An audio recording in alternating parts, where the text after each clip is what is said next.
Hi everyone, welcome back to my channel manifest your dreams. I hope आप सभी लोग ठीक होंगे। डियर, अगर आपको अपनी ज़िंदगी बदलनी है ना, सबसे पहले अपनी सोच बदलो। जब आपकी सोच बदल जाएगी, ज़िंदगी अपने आप बदल जाएगी।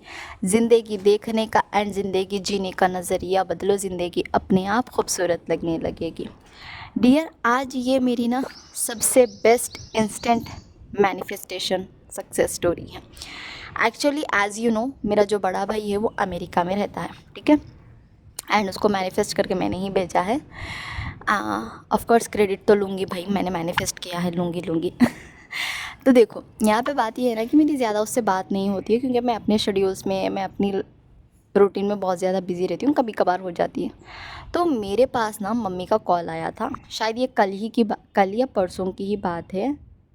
आई थिंक कल ही की बात है। तो मैं वीडियो आज रिकॉर्ड कर रही हूँ क्योंकि मुझे टाइम नहीं मिला था। द थिंग इज़ ना डियर, मेरे पास मम्मी का कॉल आता है एंड मम्मी बोलती है कि भैया को ना कॉलेज ट्रांसफ़र कराना है, उसके सारे बैचमेंट ट्रांसफ़र हो गए हैं, क्योंकि वो थोड़ा फ़ीस एक्स्ट्रा पूछ रहे हैं, पता नहीं 200 पाउंड्स या 300 पाउंड्स कुछ एक्स्ट्रा जा रहे हैं।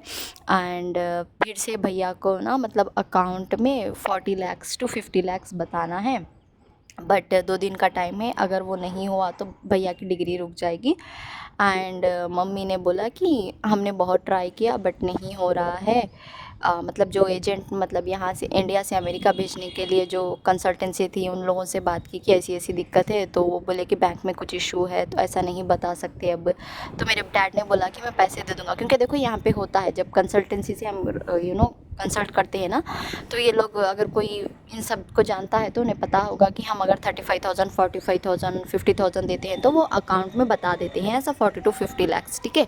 तो हमने बोला, पापा ने वो भी ट्राई किया, नहीं हुआ। देन मतलब अब कोई तो इतने पैसे लेके तो रहेगा नहीं, ऑब्वियसली अगर कोई रखेगा भी तो भाई हमें क्यों बताएगा। तो मेरे पापा ने बहुत जगह ट्राई किया कि मतलब मम्मी ने बोला कि पापा ने बहुत जगह ट्राई किया, भाई भी ट्राई किया, सब कुछ ट्राई किया, नहीं हो रहा है।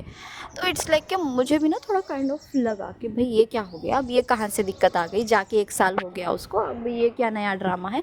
देन आई थॉट कि ना मम्मा, अच्छा किया आपने मुझे बोल दिया। देन ट्रस्ट में मैं भी थोड़ा ट्रिगर हो गई थी, इवन मैंने भी अपनी साइड से ट्राई किया था। बट मतलब कोई कॉल रिसीव नहीं कर पा रहा था, आई डोंट नो, मतलब वो अपने अपने कामों में बिजी थे। आई वॉज लाइक कि यार कोई तो रास्ता नज़र नहीं आ रहा है, कोई होप भी नहीं दिख रही है, कोई सॉल्यूशन भी नहीं नज़र आ रहा है, because we tried our best but कोई रिज़ल्ट नहीं मिला, कोई आउटकम नहीं मिला। देन मैंने ना बस अकेले में बैठी। Then I just affirm this, जो मैंने पहले भी किया था, I know it's already done, पैसे अरेंज हो गए हैं, मेरा काम हो गया है, आई एम सो हैप्पी। मैंने बस ये 3 to 4 टाइम्स ही बोला होगा कि इट्स ऑलरेडी डन, उसके बाद में मैं अपने कामों में बिज़ी हो गई थी। Trust me, with in 45 minutes, ठीक है, मैंने मतलब जब मम्मी से बात की थी ना, उसके 45 मिनट्स बाद मम्मी का दोबारा कॉल आता है। आई थॉट कि मम्मी मतलब यूजुअली कॉल्स वगैरह करती है ना, उसके लिए किया होगा। तो फिर मम्मी का कॉल आया एंड मम्मी सेड कि बेटे काम हो गया है, कॉलेज भी ट्रांसफ़र हो गया है एंड पैसे भी अरेंज हो गए हैं 40 lakhs। मैंने बोला कि सच में? मम्मी ने बोला हाँ हो गया है, और यहाँ इंडिया से नहीं फ़ॉरेन से ही हो गया है। जो वो कॉलेज वाले थे ना भैया के, वो मतलब भैया पढ़ाई में अच्छा था एंड उसके मार्क्स अच्छे आते थे ना, तो वो कॉलेज वालों ने ही उसको ऑफ़र किया कि हम ही मतलब तेरा इंतज़ाम करा देंगे। मतलब जो न्यू कॉलेज में जाना था, तो वो एक फ्रेंड था शायद ये कॉलेज से वो कॉलेज में, आई डोंट नो, मुझे पूरी डिटेल नहीं पता। उन्होंने ही सामने से बोल दिया कि हम तुम्हारा काम बना देंगे। एंड उन्हीं लोगों ने कॉलेज भी ट्रांसफ़र करा दिया एंड 40 lakhs भी उन्होंने ही मतलब बताए, ठीक है। द थिंग इज़ ना डियर, मुझे इतना खुशी मिली ना कि भाई, एंड ट्रस्ट में मेरा मतलब जो भी मेरे क्लाइंट्स हैं, मैं वो सब मेरे कॉन्टैक्ट्स में रहते हैं, तो मैंने स्टेटस भी रखा था, तो दे आर लाइक कि मैम आप इतना जल्दी मैनिफेस्ट कैसा कर लेती हो। ट्रस्ट मी और नॉट, एक बात मैं बोलूँ, जब आपका फेथ स्ट्रांग होना, जब आपका माइंडसेट स्ट्रांग होना, ट्रस्ट मी, तुम चीज़ें इंस्टेंटली मैनिफेस्ट करती हो। मे बी रेजिस्टेंस हो या ना हो, but you are damn sure कि भाई ये होके रहेगा। दिन उस चीज़ को होने से कोई नहीं रोक सकता। नो मैटर उस चीज़ को 1000 लोग भी मैनिफेस्ट कर रहे हो, तब भी वो तुम्हारे लिए ही मैनिफेस्ट होगी। बट द थिंग इज़ कि आपका स्ट्रॉन्ग फेथ होना चाहिए, स्ट्रॉन्ग अजम्पशन होना चाहिए, and you are fully sure कि भाई ये हो गया है। बेशक मुझे मेरी आंखों से नहीं दिख रहा है, क्योंकि देखो जो सर्कमस्टांसेस थे ना, ट्रस्ट में मैं आपको इतना इजीली बोल रही हूँ, बट उस मोमेंट की सिचुएशन मुझे पता है, क्योंकि अगर वो अरेंज ना होते तो मे भी शायद वो उसकी डिग्री उसको हाथ में नहीं मिलती, क्योंकि हो गया था, मतलब मे भी शायद ये मई में उसकी डिग्री कंप्लीट हो जाएगी, देन वो जॉब करेगा, ठीक है। तो आई वॉज लाइक कि यार ये डिग्री ख़त्म होने के सामने ऐसा क्यों हो रहा है, कुछ नहीं आ रहा है, ठीक है। होता है, कुछ ना कुछ रेजिस्टेंस क्रिएट होता है।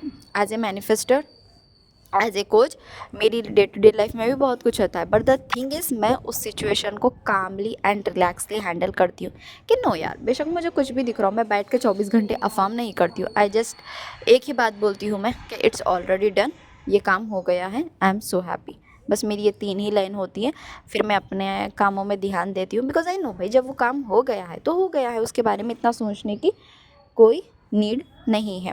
तो आप लोग भी अगर चाहते हो कि आप लोगों की लाइफ में मैनिफेस्टेशन इजीली एंड आराम से आए, तो भाई बिना किसी रेजिस्टेंस के आप मैनिफेस्ट करो, ट्रस्ट मी हो जाएगा। इवन नो मैटर आप रेजिस्ट कर रहे हो, नेगेटिव थॉट्स आ रहे हैं, कुछ भी हो रहा है, तो आप उसको सिंपली एक ही मीनिंग दे सकते हो कि जो कुछ हो रहा है मेरे फेवर में हो रहा है, but I know it's already done. And God bless you all. And trust में मुझे ये स्टोरी आप लोगों से शेयर करनी थी, बिकॉज ये मेरे लिए बहुत अच्छी वाली स्टोरी थी कि काम इतना इंस्टेंटली हो गया जब कोई होप नहीं थी, कोई उम्मीद नहीं थी, ठीक है। And thank you so much everyone. अगर आपको मुझसे कंसल्ट करना है तो प्लीज़ मेरा डिस्क्रिप्शन चेक करिए, वहाँ पे सारी डिटेल्स है। God bless you all.